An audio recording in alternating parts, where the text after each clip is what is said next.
Okay, just wrapping this up. I want to look at the last paragraph here. So the writer here writes, future research on the influence of acculturation on iron content of this specific population may include many more randomly selected participants and measure the true acculturation levels of participants through established acculturation measurement tools and standards, such as the acculturation rating scale for Mexican Americans.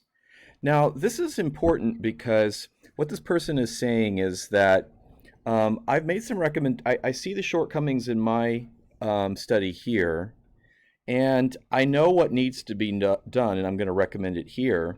And in fact, I've looked up how it could be done in a way that would improve the research through this particular tool that exists. Moving on, beyond providing another dimension to the research, this measure would also ensure a concrete quantification of the currently qualitative interview results. Other research may also isolate the research to an examination of the effect of specific penchants of acculturation, socioeconomic status, language spoken at home, etc., affect iron levels in food. Future studies may also use more sophisticated equipment designed for micronutrient testing in foods and thus contribute to the empirical accuracy, reliability, and precision that could be improved upon in this study. Such improvements would ensure a more comprehensive understanding of the iron intake of the Mexican American population.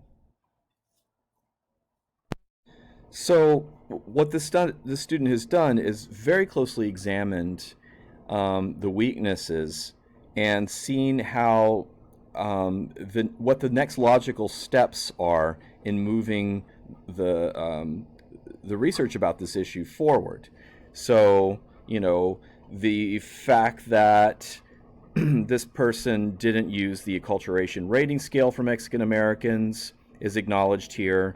The fact that this rating scale could actually perhaps provide specific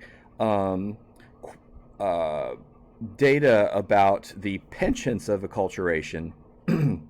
So, the ways in which these Mexican American immigrants have adopted their new culture, the ways in which they haven't, and the ways that they correlate with the iron levels in the foods that they're eating. And then, of course, addressing the other part of the research, the study of the iron levels themselves, acknowledging that that could be done better as well.